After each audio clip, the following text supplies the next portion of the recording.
There's one garden tip that you see absolutely everywhere, and it is you need to top your peppers. And I'm starting to see even more videos about whether or not you should be topping your tomatoes. Now, many people in warmer climates like Texas and California swear by it, but what about us colder climate gardeners? North Dakota, Montana, Washington State, Saskatchewan, Alberta, Ontario, you get the idea. Well, there's different rules for even the warmer climate gardeners when it comes to topping or whether or not you should. And if you do not know who I am, hi, hello, my name is Ashley. I have a bachelor's of science in soil science. I like to take said science and apply it to all things plants and obviously soil. And so today's video is incredibly fun for me to do because it has a lot to do with plant science. And there's been a ton of research done on it because both of these crops are massive cash crops, which means they bring in a ton of money to anyone who grows them. So the idea of getting bigger, better yields is top of mind. So people spend a lot of money on research to make sure that they are executing with the best practices to ensure that this happens. So there's a lot here to tell us which direction we should go in. So here's the big concept that most gardeners miss. And this goes for a number of different plants, not just tomatoes and peppers. When you top or remove the top of the plant, you're removing something called the apical meristem. This is the plant's main growth tip. It's where all of the energy comes from to project that plant into the stratosphere when it comes to longer stems, more leaves, etc. and so forth. This tip actually produces auxin. And auxin is in place in the stem, the apical meristem, to help suppress side shoot growth. So as long as you have a heavy auxin present in that leading tip, you have less and less growth of side shoots lower down on the plant.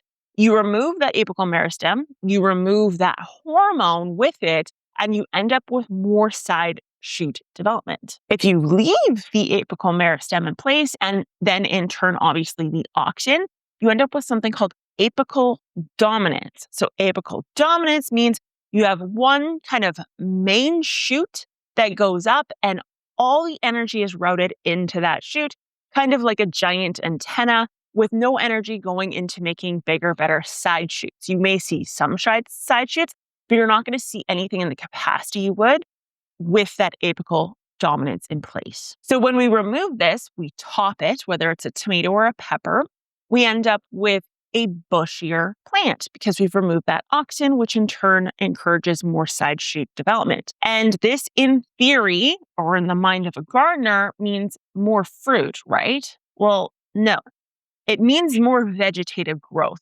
But more vegetative growth does not always, and we know this because we constantly are talking about make sure you remove the runners or the suckers on your tomatoes, or make sure you heavily prune your tomatoes and your peppers to the point that there's barely any leaves on it. The reason why we do that is because we want to remove that vegetative dominance, because that vegetative dominance reduces the amount of flowering that can take place. Because the plant, as far as it's concerned, it's getting the nutrients, the water, the sun to be able to support that vegetation. And so therefore, it needs to just bulk up until there's warning signs that it needs to reproduce.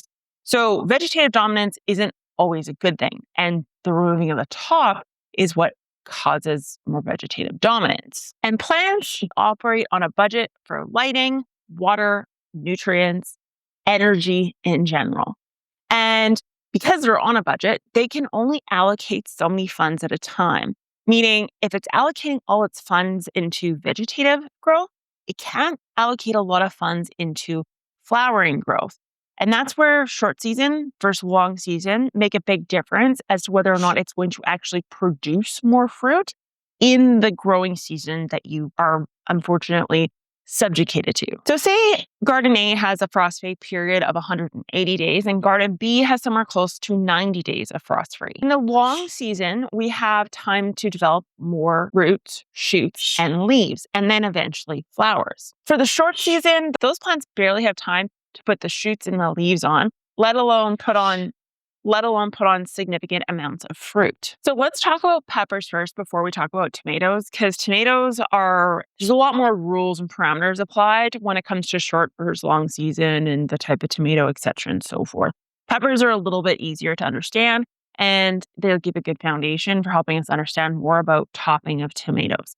So peppers, to start with. Peppers naturally have what we call a weaker apical dominance. And what this means, and actually what many people in the Geek Crew have realized over the years and commented in the comment section, is that you end up with a lot of side shooting or Ying of the stems with a pepper plant. And this has come up many times because anytime I've mentioned topping and why you shouldn't do it, a number of people in the Geek Crew have said, well, I don't top at all, and I seem to get Ying and side shooting all the time. And it has to do with that weaker apical dominance that we see in pepper plants. So because of this, when it comes to topping peppers, it's not necessary. Now, you can top peppers in a longer growing season to really encourage that Ying or that branching off or that bushier look and feel. You can also do this in the instance that you're looking to make a plant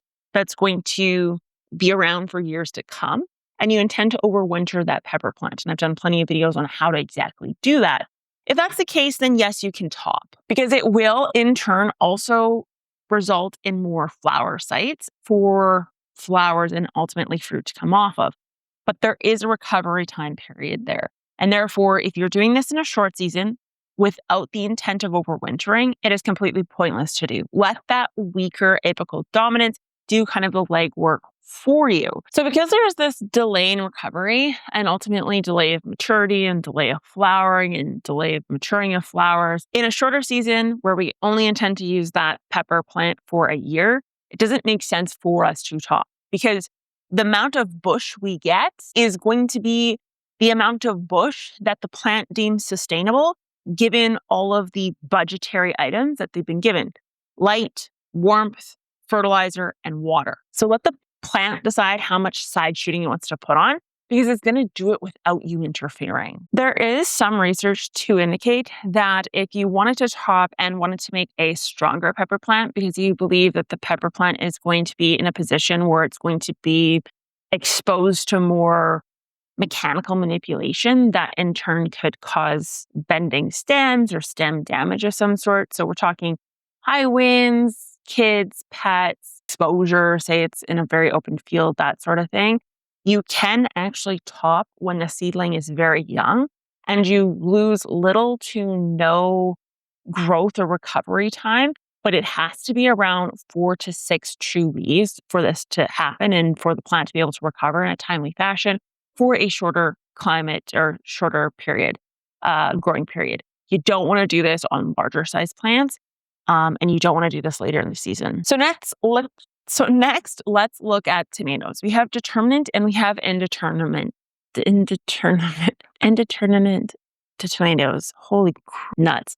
Anyways, determinate tomatoes have a determinate growth habit. They're only going to get so bushy. They're only going to get so tall. So anytime you cut or remove from that plant, and P.S., this also includes suckers, you are limiting the amount of fruit you're getting, which in turn means a less of a harvest. So you actually never want to touch anything on these plants whatsoever. You want them to branch and do whatever they naturally do. Even allow the suckers to go wild.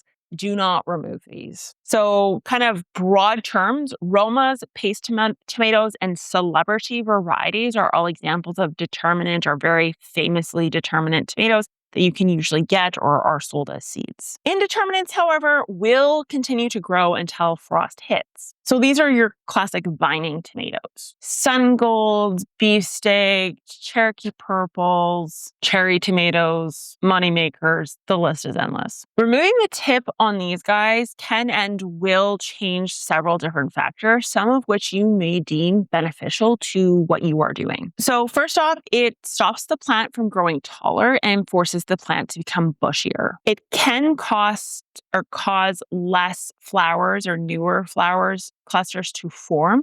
And this is beneficial when we're talking about the end of the season, when we're trying to get things to ripen and we want the budget to be allocated to maturing the fruits that are already present on the plant rather than putting on new flowers. And quite often with commercial growers, we will see this topping at the end of the season for exactly this purpose.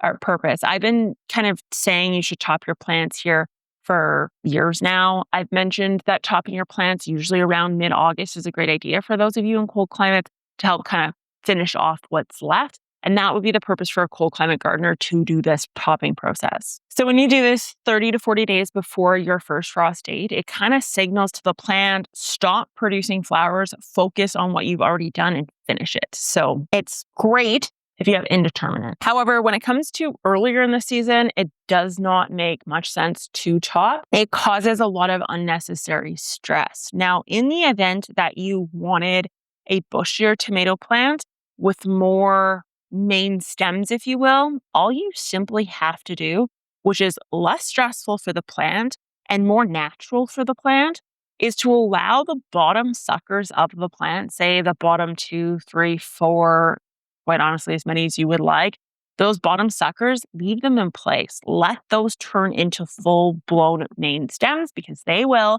and those will go on to produce their own suckers, their own side shoots, their own flowers. That's probably the best way to handle this without causing stress. And this doesn't just go for cold climate gardeners.